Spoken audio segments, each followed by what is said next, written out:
Assalamualaikum Bu, mohon maaf Bu nih mengganggu Bu. Ya, waalaikumsalam warahmatullahi Ini saya minta bantuannya Bu untuk tugas saya modul 3.1 mau wawancara Ibu nih. Iya, Ini ada beberapa pertanyaan yang akan saya ajukan kepada Ibu. Nanti Ibu mohon dijawab Bu ya.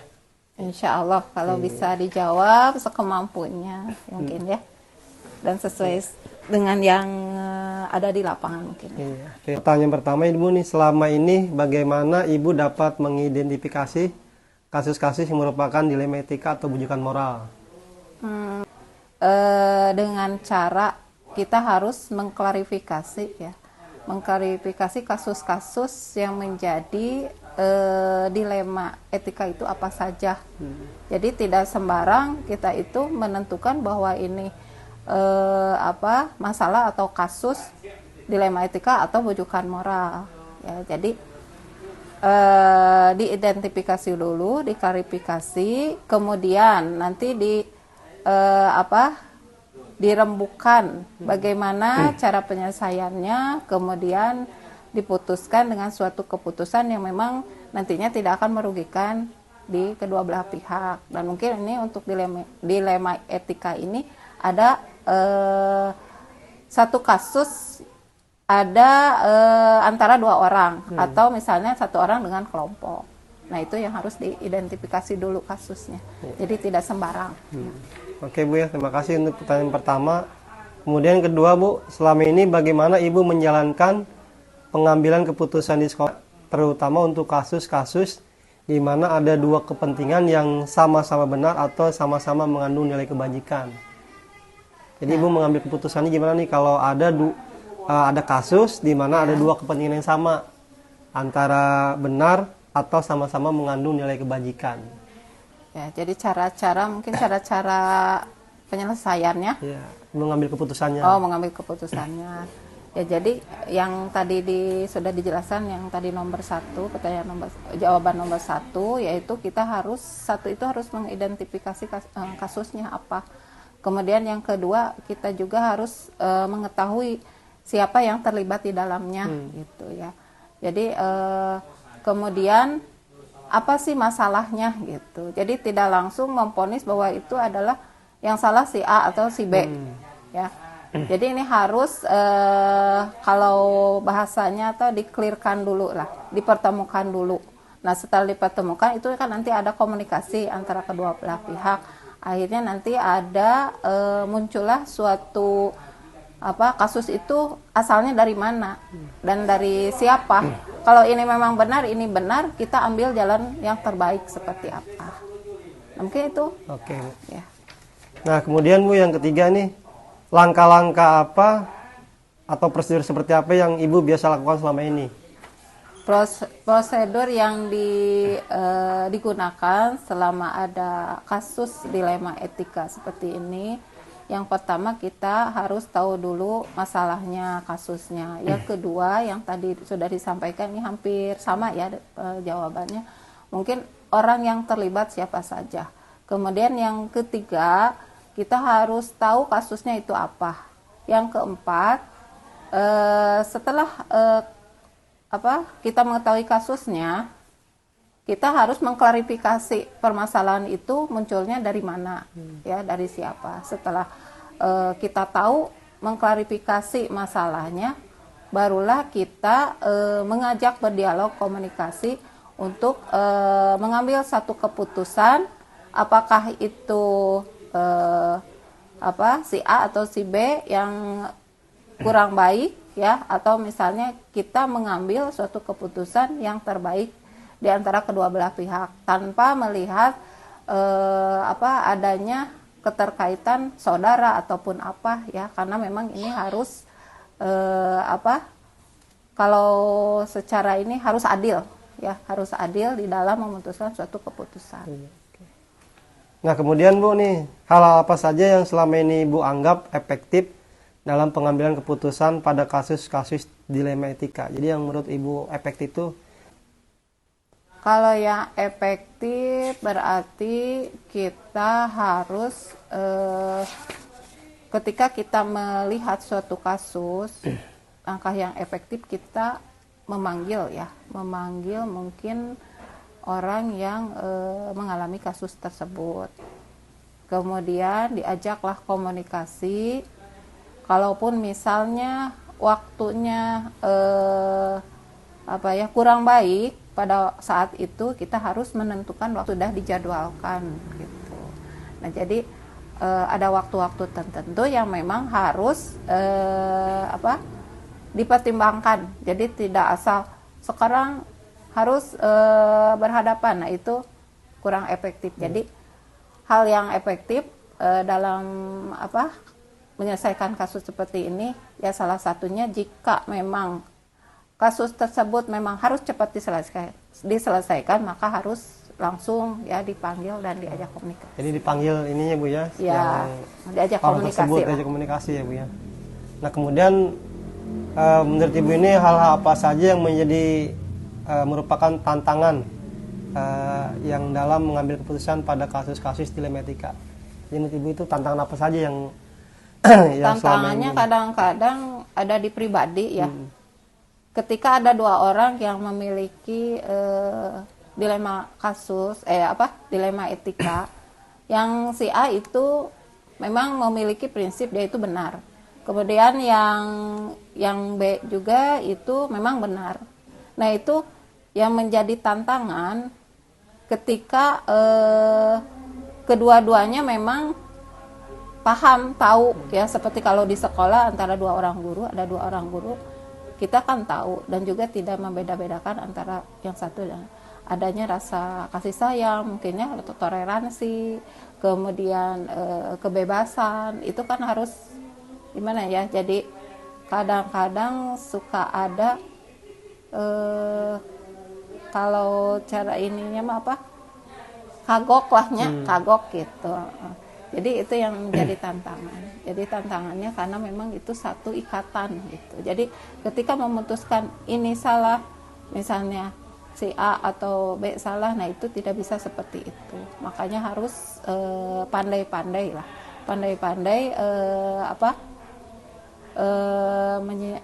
bukan menyiasati. Jadi pandai-pandai mengklarifikasi masalah yang ada pada keduanya.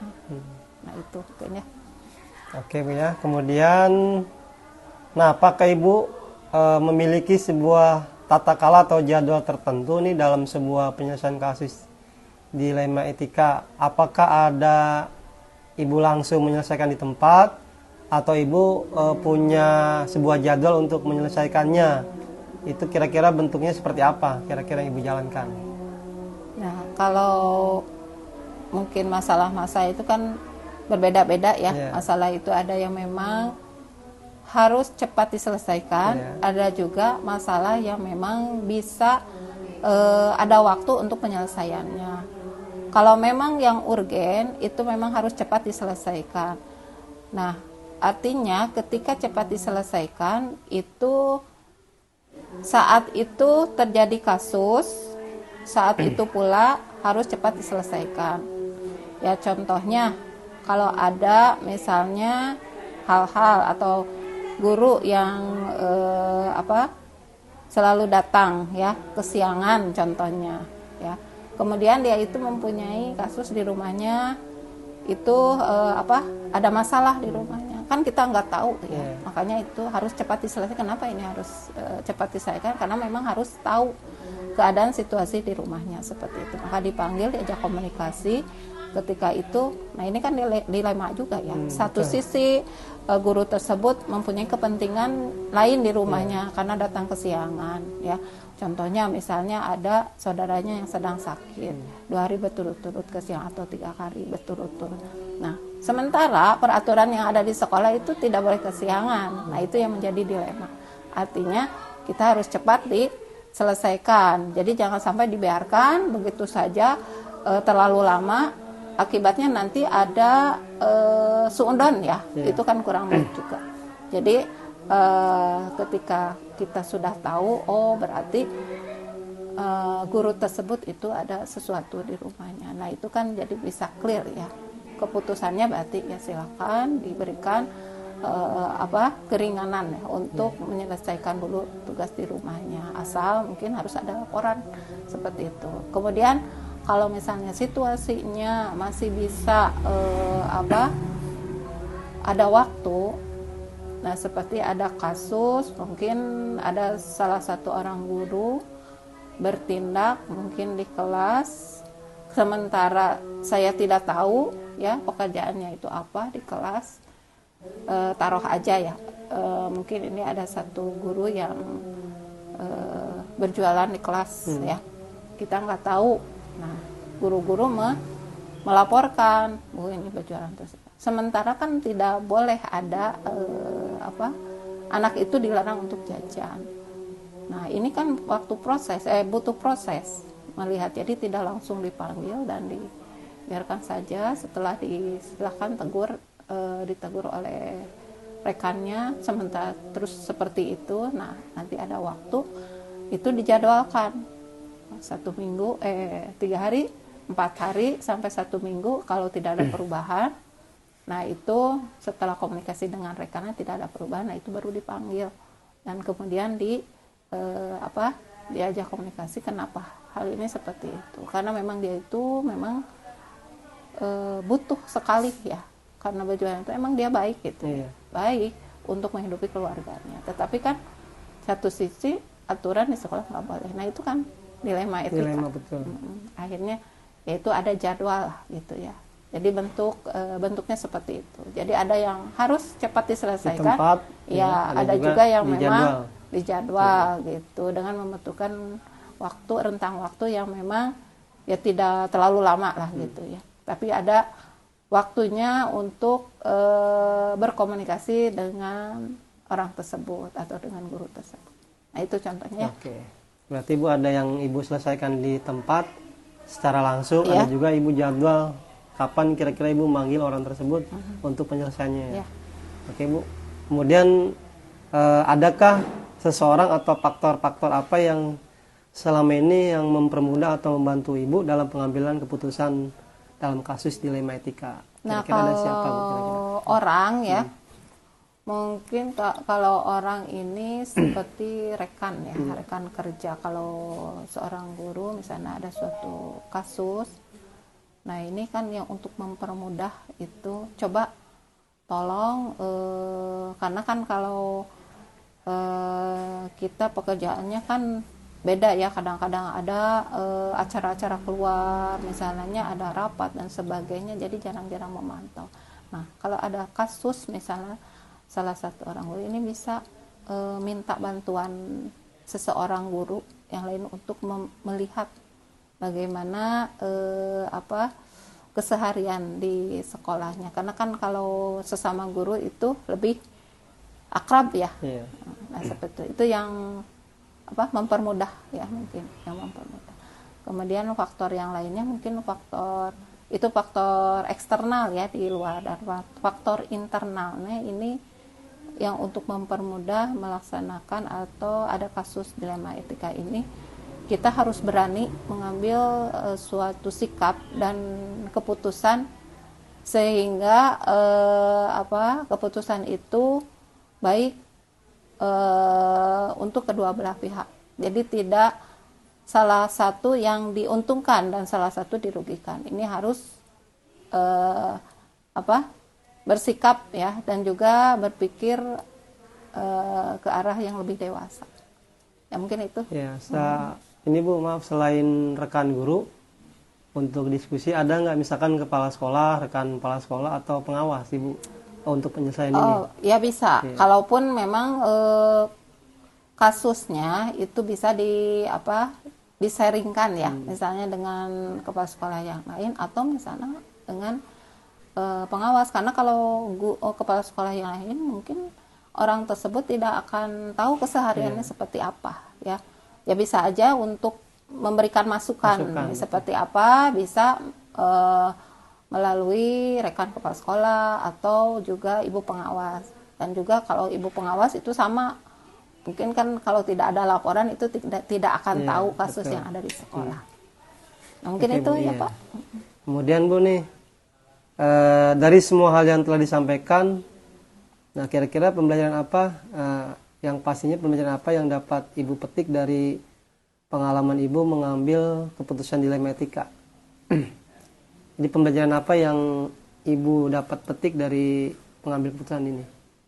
Pembelajarannya di sini untuk masalah dilema etika, memang pengalaman yang harus ya kita kuasai itu adalah keberanian satu, kemudian kedewasaan, kemudian tidak gampang mengambil keputusan, harus bertahap ya. Jadi kan nanti kalau misalnya hal itu langsung diputuskan, itu tidak akan berdampak baik ya di kedua belah pihak. Nah, kemudian juga pengalaman juga melihat situasi lingkungan, kondisi kalau di sekolah itu ya. Jadi situasi sekolah seperti ini, kita juga punya pengalaman yang baru di dalam memutuskan suatu keputusan. Dan juga harus bijaksana di dalam memutuskan suatu keputusan untuk menyelesaikan suatu masalah itu. Apakah itu dilema etika ataupun yang tadi adalah dukungan moral ya. Ya mungkin itu ya. Pak. Ya. Terima kasih Bu ya, waktunya ini udah, maaf mengganggu nih Bu. Ya, Terima kasih udah menjawab dari wawancara ini. Mudah-mudahan Ibu selalu sehat selalu. Amin. Ya, terima kasih. Mohon maaf Bu atas waktunya yang udah diganggu ya Bu ya. Ya.